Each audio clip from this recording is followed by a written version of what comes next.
السلام علیکم ورحمۃ اللہ وبرکاتہ۔ درود ہو محمد و آل محمد پر صلی اللہ علیہ وآلہ وسلم۔ آپ دیکھ رہے ہیں ہمارا یوٹیوب چینل روشن راستہ برائٹ پاتھ۔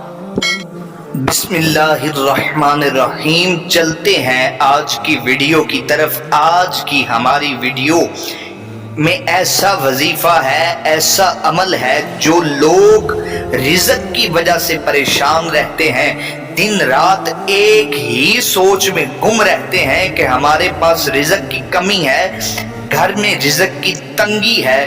تو ان کے لیے یہ ایسا وظیفہ ہے، اگر کر لوگے، اپنی زندگی کا معمول بنا لوگے تو دعاؤں میں ساری زندگی یاد رکھیں گے۔ بچے جوان ہو رہے ہیں، بچیاں جوان ہو گئی ہیں، شادی نہیں کر رہے۔ کیوں؟ کیونکہ اگر لڑکے کی شادی کرنی ہو تو کہتے ہیں جب یہ کمانے کے قابل ہو جائے گا تب اس کی شادی کریں گے۔ اگر اس کا نکاح کر دیا تو وہ جو لڑکی جس کے ساتھ نکاح ہوگا اس کو کھلائے گا کہاں سے، خود کھائے گا کہاں سے؟ اس بات کی آپ فکر کرنا چھوڑ دیں، اس بات کو سوچنا چھوڑ دیں کہ بچہ جب اپنے پاؤں پہ کھڑا ہو جائے گا پھر اس کی شادی کریں گے، کیونکہ رزق اللہ کی ذات دینے والی ہے۔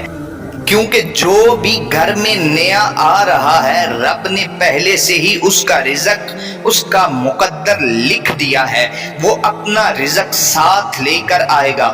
اور اگر رزق کی زیادہ پریشانی ہے، وظیفہ کی طرف چلتے ہیں۔ وظیفہ یہ ہے کہ آپ نے مغرب کی نماز کے بعد اول آخر تین مرتبہ درود پاک پڑھ کے سورۃ الکوثر کا وظیفہ کرنا ہے۔ 21 مرتبہ سورہ کوثر پڑھنی ہے۔ انشاءاللہ تعالی 3 یا 4 دن کے اندر ہی رب تعالیٰ آپ کے رزق میں وسعت، برکت عطا فرما دے گا۔ اگر زیادہ ہی رزق کی تنگی ہے تو آپ ہر نماز کے بعد یہ پڑھ سکتے ہیں، 3 مرتبہ اول آخر درود پاک پڑھنا ہے۔ اس کے بعد آپ نے 21 مرتبہ سورہ کوثر کا وظیفہ کرنا ہے۔ اس کے بعد آپ دعا مانگیں، انشاءاللہ تعالی رب اتنا رزق عطا فرمائے گا، اتنا رزق عطا فرمائے گا کہ آپ خوش ہو جائیں گے۔